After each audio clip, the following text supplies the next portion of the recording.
Expelled from home by her stepmother, she discovered unexpected refuge with a widower magnate.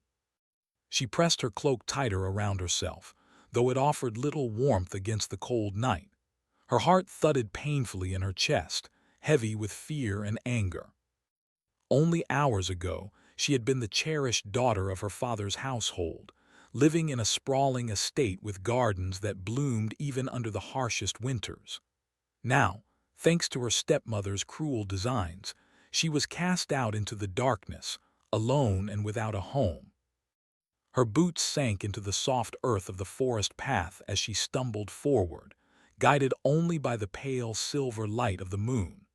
The trees rose around her like silent sentinels, their twisted branches reaching skyward as if warning her to turn back. Every crack of a twig underfoot made her jump, every distant sound a threat. But the more she ran, the more determined she became. She would not cry, she would not plead, she would survive. Alara's mind wandered back to the last moments inside the estate. Her stepmother, cloaked in silks and perfumes, had smiled with a cruelty that chilled her to the bone. "You were never meant for this world, child," she had hissed. "Now leave, and may the night protect you or destroy you." And with that she had slammed the door shut, leaving Alara to face the unknown. Tears threatened to rise, but Alara pressed her hands against her eyes and forced them back. She would not show weakness, not now. She had heard the whispers in the village as she passed by on the way out. Rumors of a haunted mansion atop the cliffs, where a widower lived alone, shrouded in mystery and shadow. No one dared approach it. And yet something deep within her whispered that perhaps there was a chance, a flicker of hope that she might find shelter there. The forest opened into a clearing, and beyond it the mansion loomed. It was massive, built of dark stone that seemed to drink in the moonlight. Towers rose high like the fingers of a giant hand, and tall windows glowed faintly, though no one could see inside. Alara's heart raced, not just with fear but with awe. She had never seen a place so grand yet so lonely. She stepped forward cautiously, each footfall soft against the dew-laden grass. A gate, wrought from black iron, blocked her path. She hesitated, unsure whether to knock or call out. The air was thick with anticipation, as if the mansion itself was holding its breath. Summoning all her courage, she lifted a trembling hand and rapped on the gate. The sound echoed through the night, sharp and hollow.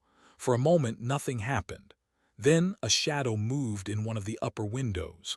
Alara's breath caught. The figure descended gracefully, moving with a silence that seemed unnatural.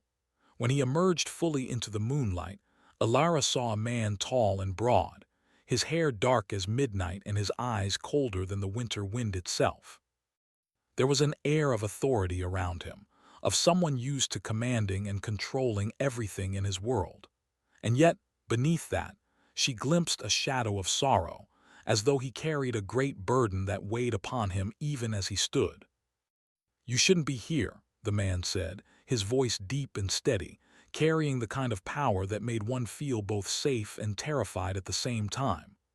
I have nowhere else to go," Alara whispered, her voice small against the vast night. He studied her for a long moment, and she felt the weight of his gaze pierce through her, searching for something she could not name. Finally, he spoke again. "Come inside, quickly. It is not safe out here." Relief washed over her, but it was tinged with wariness. She followed him across the courtyard, her steps careful, her eyes darting to the looming walls and shadowed corners. The door opened with a creak that seemed louder than it should have been, and the warmth of the mansion embraced her like a reluctant friend. Candles flickered along the walls, casting soft, dancing light that barely held back the darkness in the corners. "You are soaked," the man said, noting her damp cloak. "Come. Sit by the fire." He gestured to a hearth where flames crackled merrily, the warmth pulling the chill from her bones. She obeyed, grateful for even this small comfort. "My name is Kalen," he said, sitting across from her. His gaze did not leave her, as if he were still weighing her, trying to decide whether she belonged in this strange, lonely world. "And you are?" "Alara," she replied softly. Elara Thorne, I have no home now. My stepmother, her voice faltered.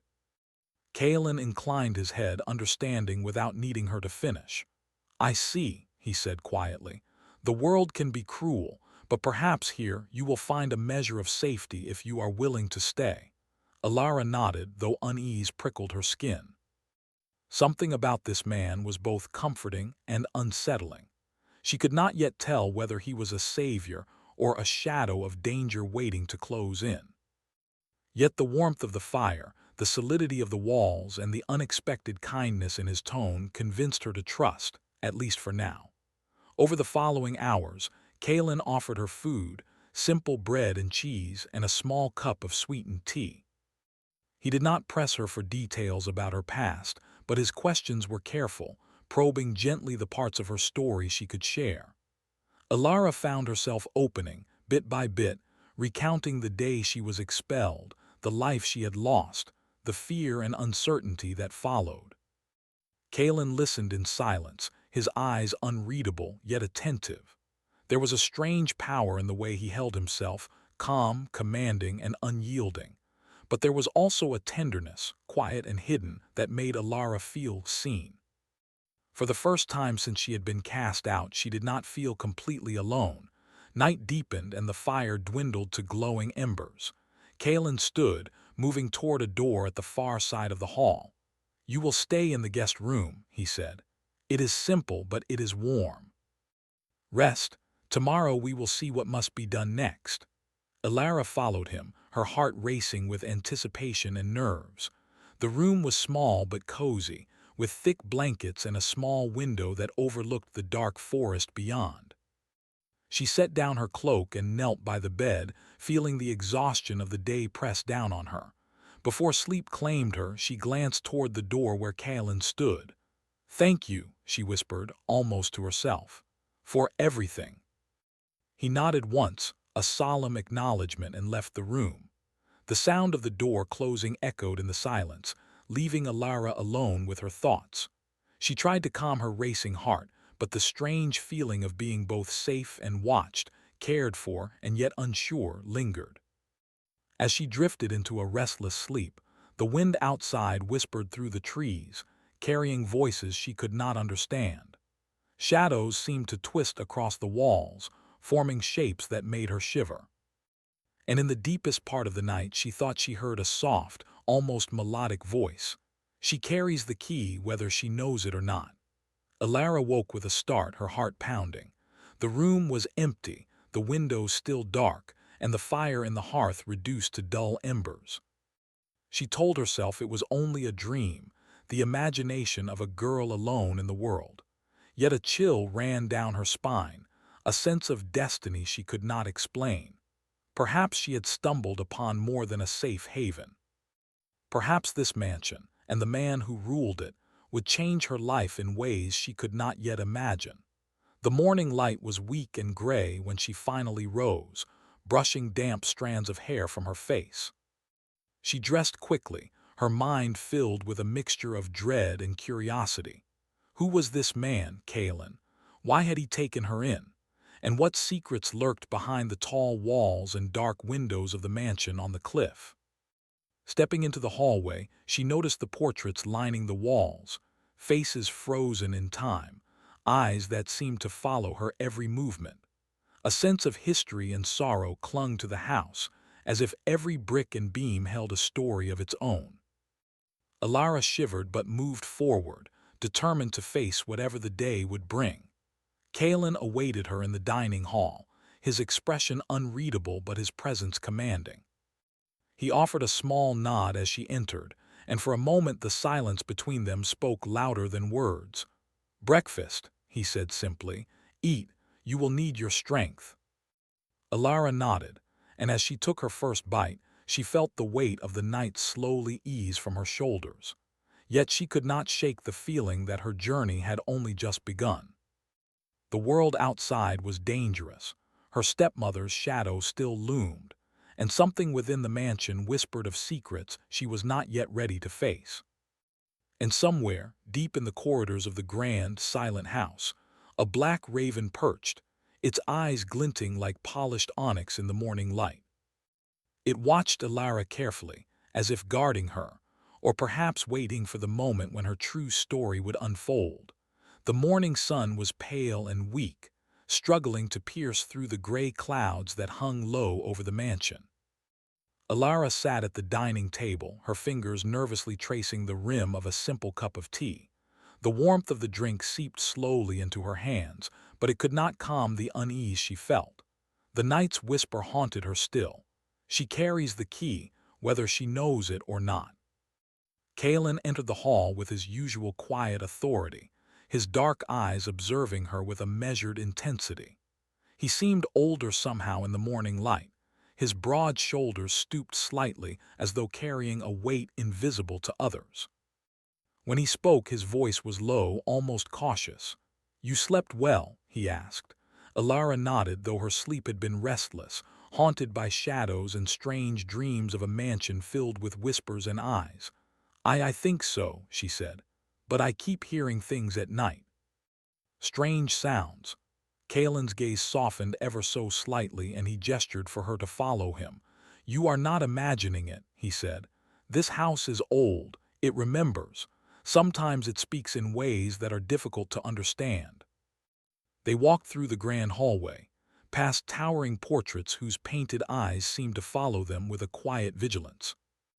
Alara shivered, not from the cold, but from a feeling she could not name, a sensation that the mansion itself was alive, waiting, watching, and testing her. Kalen led her to a smaller room filled with books, scrolls, and strange artifacts. Candles flickered along the shelves, casting shadows that danced across the walls. "I did not expect to see anyone here again," he admitted, setting a small book on the table. "But you have arrived, and perhaps that is not entirely by chance." Alara frowned. "What do you mean?" He hesitated as though choosing his words carefully. "There are things in this house that are tied to my family, dark things, curses that linger beyond death, beyond time itself. Most people would run if they knew, but somehow you have come. You have a connection to what I am trying to guard against." Alara's heart pounded. She had known the mansion held secrets but curses. The word felt heavy in her mouth, like a bitter taste she could not spit out. "Me?" she asked, voice trembling. Why would it be connected to me?" Kalen looked at her with a mixture of caution and something she could not name, perhaps curiosity, perhaps hope. "Your father, he angered forces that are older than this kingdom, forces that hold grudges longer than humans live. I have feared this day for many years, yet I cannot say that it is entirely unwelcome. Perhaps, with you here, there is a chance to end what has long been feared." Alara felt a shiver crawl down her spine. She had always known her family carried whispers of secrets, but she had never imagined this. I don't understand," she whispered. "You will," Kalen said quietly. "But not today. Today we observe, we learn, and we prepare. There is much to show you, much that must be understood before it can be faced." For the next hours, Kalen guided her through the mansion, pointing out rooms that were sealed, objects that bore strange marks, and portraits that seemed to watch them as they moved. Alara tried to focus, to absorb the information, but a sense of unease settled deep in her chest. There was power here, old and dangerous, yet it was also strangely protective, as if the mansion had chosen to shelter her from forces she could not yet see. At lunch, they sat in silence for a while, the only sound the faint crackle of the hearth. Kalen studied her with a patience that was almost unnerving. "Do you feel it?" he asked suddenly. "The presence of something watching, waiting?" Alara nodded, unable to hide it. "Yes. I feel it. It's like the house itself is alive, like it knows me." "That is not far from the truth," Kalen said. "But the house is not the danger. The danger is what waits outside and what is tied to your bloodline. There are shadows in this world that remember old wrongs. They will not rest until they are paid in full." Alara's stomach twisted at his words. She had spent her life fearing her stepmother, fearing loss, fearing betrayal. She had never imagined that her family's past could reach across time to threaten her life now. And yet beneath her fear, a strange thrill stirred. Perhaps this was why she had been cast out. Perhaps fate had led her here to this mansion, to Kaelin, and to something far greater than herself. The afternoon passed with lessons of observation and quiet training. Kaelin taught her to notice details others overlooked. The way the shadows shifted in certain corners, the subtle patterns in the carvings along the walls, the faint whispers that sometimes drifted through the air. Alara found herself growing more aware, more cautious, and more capable than she had ever imagined. Yet, even as she learned, she could not ignore the pull she felt toward Kaelin. There was a magnetism in him, something both commanding and gentle that made her heart race and her thoughts tangle. She tried to focus on the lessons, on the mansion, on the danger that waited beyond the walls. But in quiet moments when he was near, she could not stop her eyes from following him, from noticing the curve of his jaw, the way his hands moved with purpose, the intensity in his gaze that seemed to look straight through her. As night fell, a storm began to gather outside. Thunder rumbled in the distance and lightning flickered across the darkened sky. Alara, standing near the window, watched the storm with a mixture of fear and fascination. She had never seen anything so wild, so alive. It seemed to mirror the storm inside her heart, the fear, the longing, the uncertainty. Kaelin entered quietly, standing behind her. "The storm is a reminder," he said softly, almost to himself, "that even in darkness there is power, even in chaos there is purpose. You must learn this, Alara. You must understand it if you are to survive what is coming." She turned to him, searching his face. "What is coming?" he sighed, a deep, heavy sound that seemed to carry the weight of years. "The curse. It has not been broken, and it will not rest until the balance is restored. And now, you are part of that balance, whether you wish to be or not." Alara's chest tightened. She had faced cruelty and betrayal, fear and hunger, but the thought of a curse tied to her very being filled her with a new kind of dread. And yet, beneath the fear, a spark of determination ignited. She had survived this long. She would not falter now. The storm outside intensified, and with it, the mansion seemed to breathe, groaning under the weight of wind and rain. Shadows flickered in the corners, forming shapes that made her shiver, yet she could not look away. Something in the storm called to her, a whisper in the wind that carried a promise of both danger and revelation. Later, as the fire burned low and the mansion settled into an uneasy quiet, Kaelin led her to the library. It was a vast room, filled with ancient tomes and scrolls that smelled of dust and time. He pulled a small, leather-bound book from a shelf and handed it to her. "This belonged to my father," he said. "It contains records of the curse, of those who have come before, and of what must be done to end it. You must read it carefully. Knowledge is the first step to survival." Alara opened the book, her fingers trembling slightly. The pages were filled with symbols, names, and stories of those who had suffered under the curse's shadow. She felt a chill as she read, realizing the magnitude of what she had become a part of. And yet, even in the face of such darkness, she felt a strange strength rising within her, a determination to understand, to fight, and perhaps to change the course of fate itself. Hours passed as she pored over the book, Kaelin watching silently from across the room. At times their eyes met, and she felt a silent communication pass between them, an acknowledgement of shared purpose, a recognition of the bond forming in the quiet moments of fear and study. Finally, exhausted but not willing to stop, she closed the book and looked at him. I want to learn, I want to understand, I don't want to be afraid anymore." Kaelin nodded, a faint shadow of a smile touching his lips. "Good," he said. "Fear is natural, but it must not control you. Knowledge, courage, and trust, these are the tools you will need. And perhaps, one day, hope." Alara felt the weight of his words settle over her like a cloak, heavy but comforting. She had found refuge, yes, but more than that, She had found a purpose she did not yet fully understand. And in the quiet of the library, as the storm raged outside, she realized that this mansion, and the man who had taken her in, were now the center of her world. As she lay in her small guest room that night, the wind still howling outside, she could not shake the feeling that something waited for her, just beyond the walls of the mansion, something that had been stirred by her arrival. And somewhere in the shadows, the soft gleam of a black raven's eyes reflected the candlelight, watching, waiting, and perhaps guiding. The whisper came again, faint and almost musical. The one who has arrived carries the hope and the danger. The night has chosen her and the house has welcomed her. Now the true journey begins. Alara clutched the blanket around her, heart pounding, mind racing. She did not yet know what lay ahead, what curses or powers would rise against her, or what secrets Kaelin's family hid.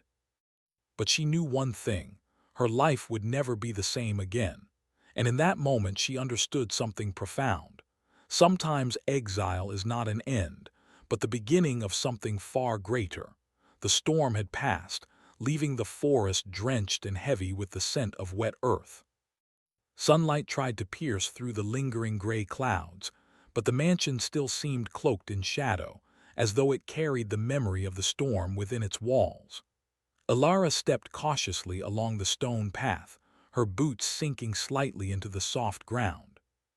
Though the storm had ended, a sense of tension lingered, as if the world outside the mansion now sensed the shift her presence had caused. Inside, the mansion was quieter than usual.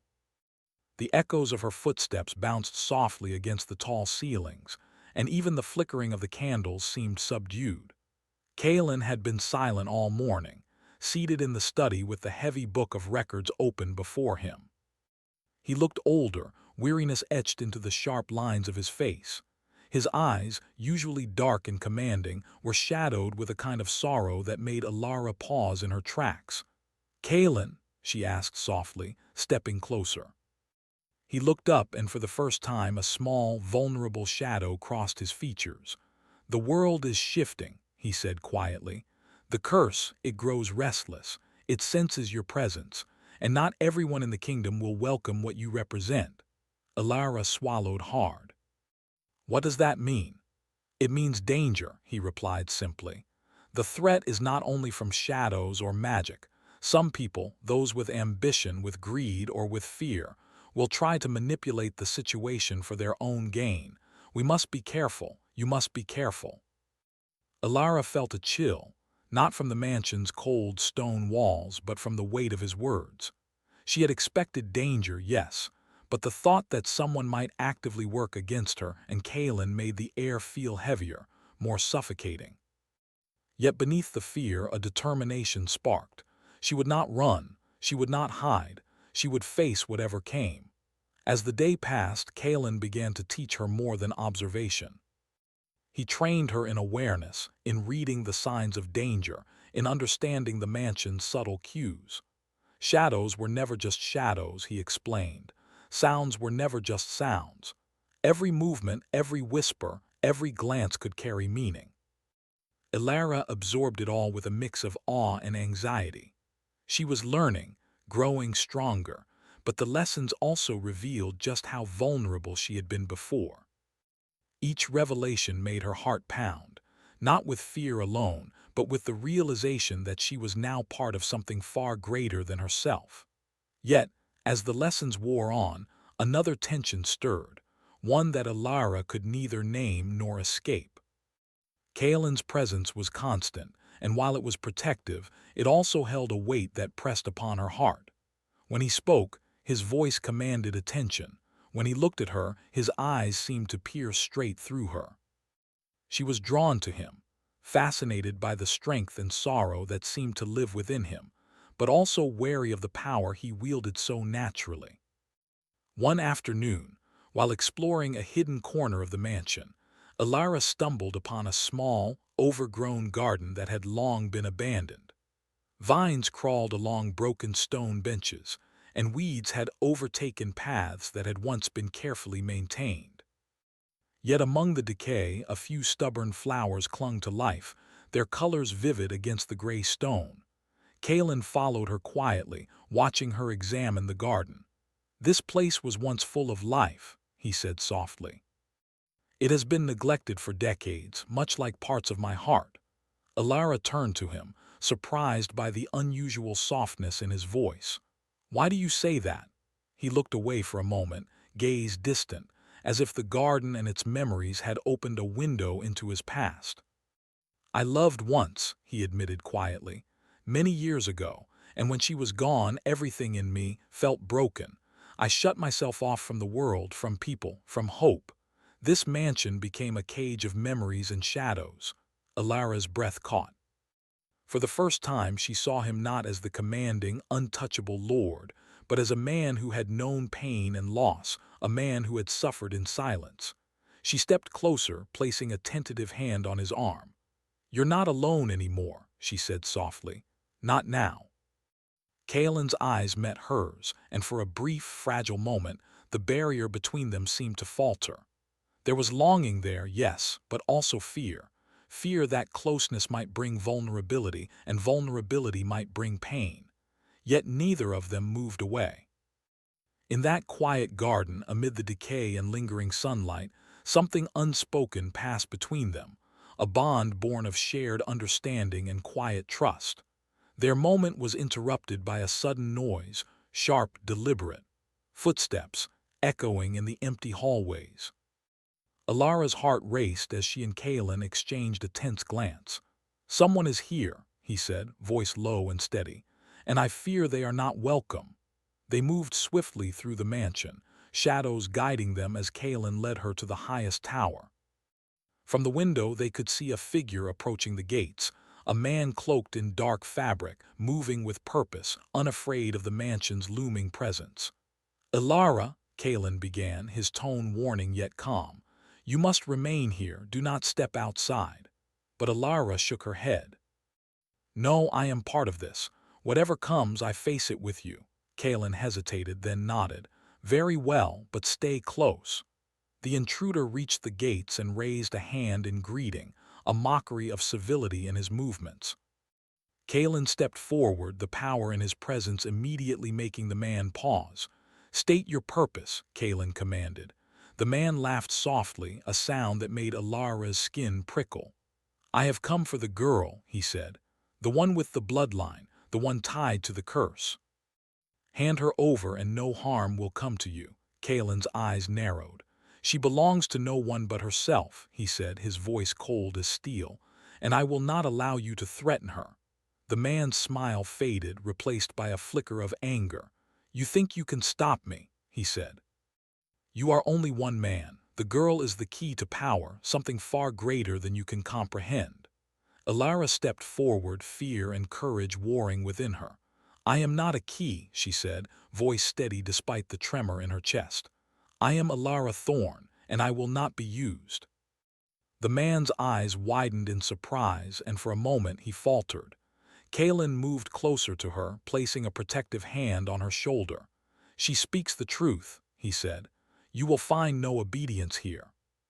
With a frustrated glare, the intruder turned and vanished into the forest, leaving a sense of unease lingering in the air. Alara's heart was still racing, but she felt a strange sense of pride. She had faced danger, and she had stood her ground. And in that moment, she realized something profound. She was not just a passive participant in her destiny. She had power, courage, and the will to protect herself and those she cared for. Kaelin studied her, his expression a mix of pride and something softer, something like awe. "You are stronger than you realize," he said quietly. Alara met his gaze, a spark of something unspoken passing between them. She could not name it yet, fear, admiration, longing. But it was there, undeniable and electric. The evening descended, and the mansion seemed to exhale, settling back into its quiet vigilance. Alara stood at the window of her room, looking out at the darkened forest. The memory of the intruder lingered, but it was now joined by another thought, a sense that danger and desire, fear and hope, were entwined in ways she could not yet untangle. Kalen entered quietly, his presence steady and calm. "You must rest," he said. "Tomorrow will bring more challenges. The curse is not idle, and neither are those who seek to manipulate it." Alara nodded, yet she did not move immediately. Instead, she turned to him, heart pounding. "Kalen, why do I feel so drawn to you, even when I am afraid?" Kalen's eyes softened, and for the first time he allowed himself to show a vulnerability he had hidden for years.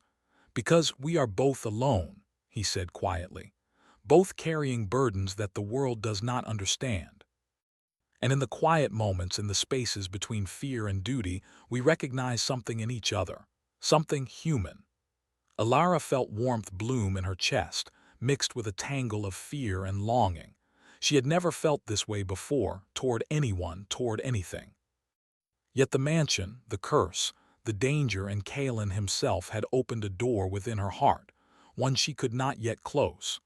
As the night deepened, she lay in her bed, thinking of the intruder of the curse and of Kalen.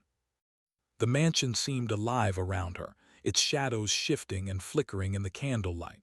Somewhere beyond the walls, the wind carried a whisper. "The heart is tested in fire, and only through fire will the bond endure." Alara shivered, not from cold, but from the weight of the prophecy she did not yet fully understand. Her heart had grown restless, her courage awakened, and her longing unspoken. And in the quiet darkness, she realized that her journey, her true journey, was only just beginning. The sky was heavy with clouds, dark and rolling, yet flecks of gold shone through as the sun tried to pierce the gloom. The mansion stood on the cliff like a sentinel, silent and unyielding, its walls worn by years of storms and shadows. Inside, Alara moved quickly, her steps purposeful, her mind sharp. She had learned much in the past days, how to read the mansion, how to notice the smallest signs of danger, and how to face the unknown without flinching. Kalen followed, his presence steady, a quiet strength beside her. The tension between them had grown, but now it was different, not fear, not uncertainty, but a silent understanding. They were partners in the battle that was coming, their fates intertwined by the mansion, the curse, and something deeper neither dared yet to name aloud. "The curse is restless," Kalen said, his voice low but steady. "It senses your courage, it senses our bond, and it will not yield easily, but we are ready. You are ready." Alara nodded, her heart pounding. "I don't fully understand it yet, but I will face it. I have to." They entered the library, where the ancient book of records lay open on the table. Symbols, diagrams, and cryptic notes covered the pages, each one a fragment of the puzzle that had shadowed Kalen's family for generations. Alara studied them carefully, tracing the lines with her fingers, memorizing shapes that seemed to hum with power. "This is the final part," Kalen said, standing behind her. "The ritual to break the curse. It requires both strength and trust.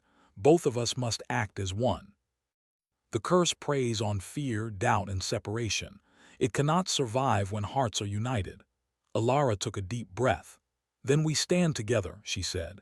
Kalen's hand brushed hers for the briefest instant, a touch that carried warmth and reassurance.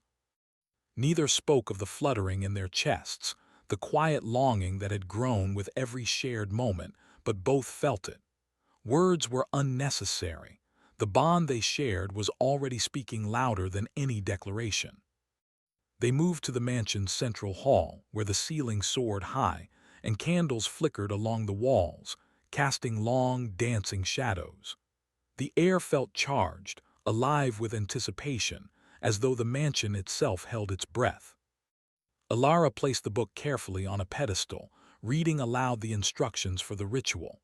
Her voice was steady, clear, carrying power in its simplicity. Kalen joined her, reciting passages in tandem, their voices weaving together, strong and unbroken. Shadows began to shift along the walls, growing darker, forming shapes that twisted and writhed like smoke in the wind. The mansion trembled subtly under the force of the curse, and a chill ran down Alara's spine. "Stay close," Kalen warned, placing a protective hand on her shoulder. "Fear weakens us. Courage strengthens. Alara nodded, her eyes fixed on the swirling shadows. She could feel the curse probing, testing, trying to find weaknesses in their bond. But she pushed back the fear, drawing on the strength she had discovered within herself, the lessons Kaelin had taught her, and the courage born of shared struggle. The shadows grew bolder, rising like a wave toward them. Alara and Kaelin raised their voices together, the words of the ritual echoing through the hall.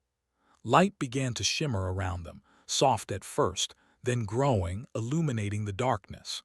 The shadows hissed, recoiling from the brightness of their unity, but they did not vanish. "Keep your focus," Kaelin urged, his grip steady but firm. "Trust in me, trust in yourself." Alara felt a surge of power, not from the book, not from the ritual alone, but from within. She realized that the curse could not touch her heart, could not break her will, because she had already found something stronger: trust, courage, and the bond with Kaelin. She took a deep breath and projected her voice, her intention, her resolve outward, and the shadows faltered, screaming silently as the mansion's light grew brighter. A sudden wind burst through the hall, scattering papers and blowing out some of the candles, but the light that emanated from their joined effort remained steady. Alara felt Kaelin's hand tighten around hers, grounding her, reminding her that they were not alone. Then, in a flash, the darkness surged one final time, forming the figure of the intruder who had threatened her days before. He was tall, menacing, yet less solid than before, as though the curse itself had manifested through him. "You cannot escape me," he hissed, voice echoing unnaturally. Alara stepped forward, not trembling, not afraid. "You do not have power over me," she said, her voice firm. "You cannot control what I choose. I am not yours to command." The figure faltered, twisting and flickering. Kaelin moved beside her, his presence steady and commanding. "Your time is over," he said. "Leave or be undone." With a final, echoing scream, the shadow dissipated, leaving only the faintest trace of mist. The hall fell silent, the tension evaporating like smoke. Sunlight now poured through the windows, warm and golden, washing over the walls and filling the mansion with life once more. Alara sank to her knees, exhausted but triumphant. She looked at Kaelin, who knelt beside her, a rare softness in his eyes. "We did it," she whispered. Kaelin's hand brushed her hair back gently, a gesture full of care and tenderness. "Yes," he said quietly, "because we stood together, because you were brave, and because you are extraordinary." Alara felt her chest tighten, a mixture of pride, relief, and something more, something she had been trying to name for days. "I couldn't have done it without you," she said, voice trembling slightly. He shook his head. "No, we could not have done it apart." That is the lesson the curse wanted us to learn. Strength alone is not enough. Trust, unity, and heart, that is what breaks darkness. For a long moment they simply sat there, hearts still racing, the mansion around them settling into quiet peace. Outside, the wind whispered through the trees, gentle now, carrying a promise of calm after the storm. Alara looked around the hall, feeling the mansion differently now. It was no longer a cage of shadows and sorrow. It was alive with possibility, alive with hope. And she realized that she too had changed. She was no longer the frightened girl who had been expelled from her home. She was a young woman who had faced darkness, learned courage, and discovered strength she had never known. Kaelin rose, offering his hand to her. "Come," he said. "There is still much to rebuild. This house, our home, will need care, love, and time to heal. And you have proven that your heart is strong enough to face anything." Alara took his hand, feeling the warmth and reassurance in his grip. For the first time, she felt not fear but certainty. Certainty that she had found a place where she belonged, a purpose she could embrace, and someone she could trust completely. They walked through the mansion together, side by side, feeling the quiet strength of unity that could overcome any darkness. Every room they passed seemed brighter, lighter, and more welcoming. Even the old garden, still overgrown, seemed to sigh with relief, as if the mansion itself recognized the end of the curse's shadow. As night fell, Alara and Kaelin stood in the garden, the moonlight reflecting off dew-soaked leaves. They were quiet, but the silence was comfortable, filled with shared understanding and unspoken feelings. The bond between them had deepened, forged in courage, trust, and the trials of the curse. "Alara," Kaelin said softly, his voice almost hesitant, "you have changed me. I thought I could live only in shadows, carrying sorrow forever. But you have reminded me that there is light, even after darkness. And he paused, searching for words, for the courage to speak what his heart had long known. Alara's heart beat faster, sensing the unspoken truth in his eyes. "I feel the same," she said quietly. "I was afraid at first, but now I know I trust you, and I care for you more than I thought possible." Kaelin smiled, a rare, genuine smile that lit up his face. He reached for her hand, holding it gently. "Then we face the future together," he said.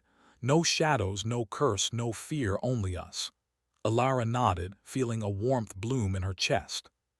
She had been expelled, cast out into the world alone, but now she had found refuge, purpose, and love. The mansion was no longer a place of sorrow. It was a home, a sanctuary, a place where hearts could heal and grow. And as the moonlight bathed them both in silver, the mansion seemed to hum with quiet approval, its shadows now soft and protective rather than menacing. Somewhere in the distance, the black raven perched silently, watching, waiting, and finally at peace. Alara and Kaelin stood together, hearts intertwined, knowing that while the world beyond might still hold challenges, they had conquered the darkness within and each other. And in that moment the prophecy whispered softly through the wind. "The heart that faces darkness with courage shall never be broken. The bond forged in shadow shall shine in light forever." Alara closed her eyes, feeling the truth of it deep within her. She had found redemption, transformation, and love, and she would never let it go.